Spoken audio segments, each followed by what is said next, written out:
The first thing you should figure out when getting ready to buy a car is your budget. How much you're willing to spend is going to dictate what kind of cars you can get.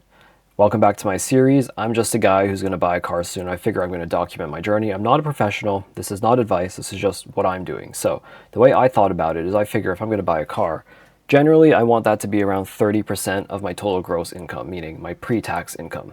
Stops you from overextending yourself if you're just buying something well within your income range. Obviously, if you have no expenses, you can go slightly above 30%. If you have a lot of expenses, maybe you should consider going slightly below 30%. Once you have that number figured out, your next major decision is financing or cash. I'm pro financing if you're going to put a large down payment and a short payment term. Now, financing allows you to not have to take out the entire value of the car from your bank account or your assets, meaning some of that money is free to be invested and put into something that's going to gain value over time or appreciate. Now, because you put a large down payment, your monthly payments are going to be smaller and you're going to be able to afford them because remember, the total value of the car was only roughly 30% of your annual income. This is important because you got to pay for gas, you have to pay for insurance, you have to pay for maintenance, and nobody really wants a large bill every month. Now, the next important piece is your interest.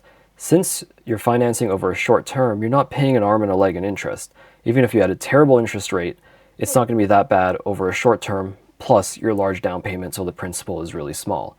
Now, put all of this together and you should be able to estimate what not only the value of your car is going to be, but what your monthly bills are going to look like. If you get some insurance quotes, even better, and then you can kind of get an idea for what your new budget's going to look like after you buy this thing. This was the first thing I had to sit down and do because, like I said, this determines what cars you can afford.